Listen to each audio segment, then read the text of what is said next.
कांग्रेस विधायक आरिफ मसूद को supreme court से राहत मिलने के बाद मध्य प्रदेश कांग्रेस कमेटी ने भाजपा सरकार पर अल्पसंख्यक नेताओं को निशाना बनाए जाने का आरोप लगाया। देखिए ये खास रिपोर्ट।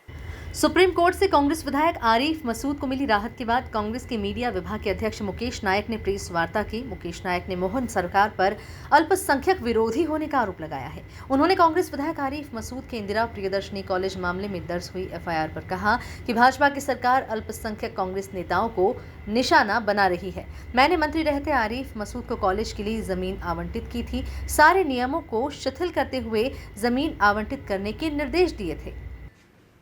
आरिफ मसूद का जो प्रियदर्शनी महाविद्यालय जब शुरू हुआ था तो मैंने स्वयं ये आदेश दिए थे कि चल और अचल संपत्ति और सारे नियम शिथिल करते हुए इन्हें कॉलेज की अनुमति दी जाती है।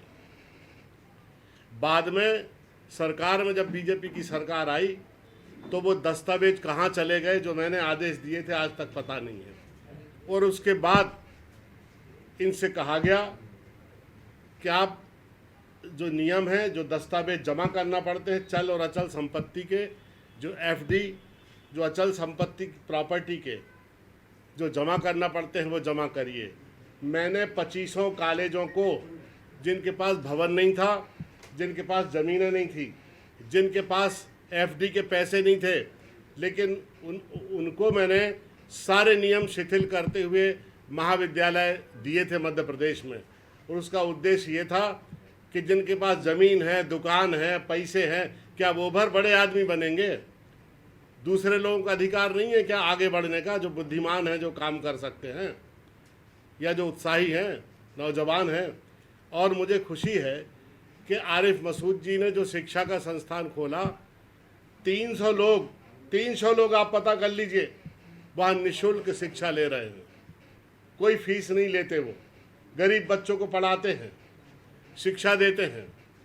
लेकिन उनका दुर्भाग्य ये है कि वो अल्पसंख्यक है, उन्हें निशाना बनाया और उनका कॉलेज समाप्त कर दिया आरोप लगा के। एक अस्पताल है मिशन अस्पताल दमोह। आपसे मेरा निवेदन है, मध्य प्रदेश का कोई भी सम्मानित जर्नलिस्ट, हमारा पत्रकार बंधु दमोह में जाकर लोगों से पूछ ले कि मिशन अस्पताल गरीबों को जीवन देने वाला अस्पताल था। कोविड में जब चिकित्सा सुविधाओं की जरूरत पड़ी तो उस अस्पताल ने सैकड़ों लोगों को जीवन दान दिया और बचाया। और आपको जानकर हैरानी होगी कि सबसे कम कैजुअलिटी मध्य प्रदेश में और उस मिशन अस्पताल में हुई। और निःशुल्क इलाज हुआ, लोगों से पैसे नहीं दिए, जो नहीं दे सकते थे पैसे उनसे नहीं लिए।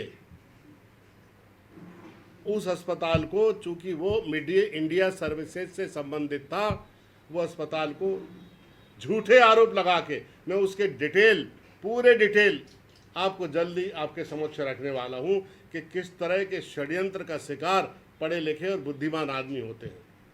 मीडिया इंडिया सर्विसेज का एक अनाथालय था, मैंने स्वयं उसमें विजिट किया है।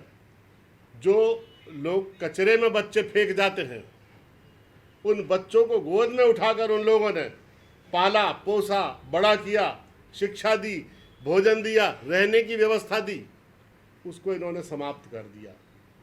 उस स्टेज पर समाप्त किया जब उन बच्चों को, वहाँ रहने वाले बच्चों को सबसे ज़्यादा ज़रूरत थी आगे बढ़ने की।